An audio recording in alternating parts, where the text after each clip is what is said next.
ہم نے تو ایسے بھی بزرگوں کی زندگی پڑھی ہے کہ کسی نے آ کر کے خبر دی کہ بیٹے کا انتقال ہو گیا ہے، تو کہا ابھی نماز کا وقت ہے، بعد میں دیکھیں گے، ابھی نماز کا وقت ہے، بعد میں دیکھیں گے۔ بلکہ یہ تو نماز ہے، نماز۔ ایک بزرگ کے بیٹے کا انتقال ہو گیا اور آپ جا رہے تھے امام اعظم کی بارگاہ میں علم حاصل کرنے کے لیے، تو انہوں نے فرمایا کہ ابھی میں پڑھنے جا رہا ہوں، تم جا کر اس کو دفن کر دو۔ یہ بھی بزرگوں کی زندگی میں انہوں نے علم دین کو اتنی اہمیت دی، انہوں نے نمازوں کو اتنی اہمیت دی۔ یہاں تو حال یہ کہ اہمیت دین کو ہے ہی، دنیا ہی دنیا، دنیا ہی دنیا، دنیا ہی دنیا۔ بلکہ اب تو عبادت بھی کرتے ہیں دنیا کے لیے، نماز بھی لوگ اس لیے پڑھتے ہیں کہ نماز پڑھوں گا تو تھوڑا مالدار ہو جاؤں، حج کروں گا تو مالدار، بلکہ یہ بھی ہے کہ فلاں بزرگ کی فاتحہ کرنے سے مال ملتا ہے، مال زیادہ آتا ہے، تو اسی نیت سے لوگ، میں نے بہتوں کو دیکھا ہے 11ویں اس نیت سے کرتے ہیں کہ 11ویں کرنے والے جلدی مالدار ہوتے ہیں۔ واہ رے واہ، بڑے پیر کی 11ویں کو کتنا سستے میں بیچا تم نے۔ لوگ مجدد الف ثانی کے یہاں اس لیے جاتے، بلکہ حضرت مجدد صاحب کے یہاں وہ بھی جاتے ہیں جو اور جگہ کے لیے منع کرتے ہیں، اس لیے کہ مجدد صاحب کے مزار کی خصوصیت یہ ہے جو وہاں حاضری دیتا ہے وہ مالدار ہو جاتا ہے۔ اس مزار کی دو خصوصیت ہے، مجدد الف ثانی کے مزار کی دو خصوصیت ہے، عام انسان جاتا ہے تو مالدار ہو جاتا ہے، حافظ قرآن اگر وہاں جا کر ایک بار قرآن پڑھ لے ساری زندگی پھر وہ کبھی قرآن نہیں بھول سکتا۔ مجدد صاحب کی مزار کی فضیلت یہ، اسی لیے بڑے بڑے بدعتیوں کو وہاں پر قرآن پڑھتے دیکھا گیا، 8-8 دن کے لیے آتے ہیں، 5-5 دن کے لیے آتے ہیں، پورا سناتے ہیں۔ ہم کہتے ہیں نادان، غلام کی فضیلت تو مان لی،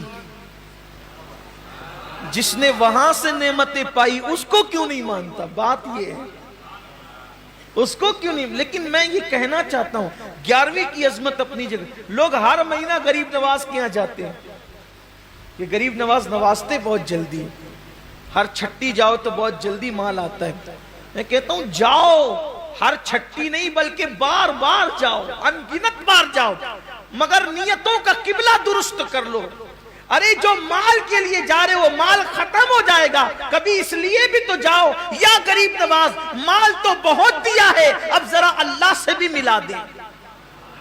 جس نے بختیار کو قطب الدین بنایا ہے وہ ہمیں بھی تو کچھ بنا سکتا ہے، جس نے صابر علاء الدین بنایا وہ ہمیں بھی تو کچھ بنا سکتا ہے، جس نے نظام الدین بنایا وہ ہمیں بھی تو کچھ بنا سکتا ہے۔ بات اتنی ہے کہ بختیار گئے ہی تھے قطب الدین بننے کے لیے تو ان کو قطبیت عطا کر دی گئی، نظام گئے تھے نظام الدین بننے کے لیے ان کو وہ بنا دیا گیا۔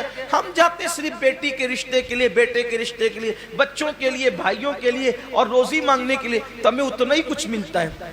حالانکہ وہ لوگ جب لوگ مجھ سے یہ کہتے ہیں نا کہ حضور سے کہنا کہ میری بھی جھولی بھر دے، تو مجھے تکلیف ہوتی، تو کیا اور تیری جھولی کیا؟ ارے جیسا سخی ہے ویسا مانگ، یہ کیوں کہتے ہو کہ ہماری جھولی بھر دو؟ جھولی چھوٹی ہوتی ہے اور ان کی عطا بڑی ہوتی ہے۔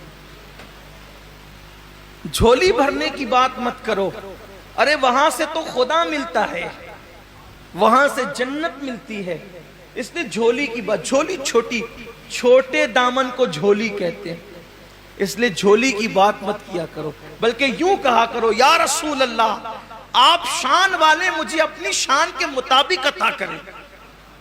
اور ہم تو یہ کہتے ہیں یا رسول اللہ میں کیا، میری اوقات کیا، میری جھولی کیا، میرا دامن لاؤں گا تو میں اپنی طاقت کے مطابق لاؤں گا، دامن بھی دو اور جھولی اور دامن بھی عطا کرو، دامن بھی عطا کرو اور دامن میں بھیک بھی عطا کرو، دامن بھی دو دامن میں بھیک بھی عطا کرو۔ میں دامن لاؤں گا تو اپنی اوقات کے مطابق لاؤں گا، آپ دامن دیں گے تو اپنی شان کے مطابق دیں گے، تو دامن بھی شاندار ہوگا اور دامن کی بھیک بھی شاندار ہوگی۔ تو جیسا سکی ہے ویسا انسان دنیا ہی میں پڑا ہوا ہے، لوگوں کو چاہیے کہ وہ خدا کی رضا حاصل کرے، رسول کی رضا حاصل کرے. اللہ رسول ملے تو کائنات کی ہر چیز مل جائے.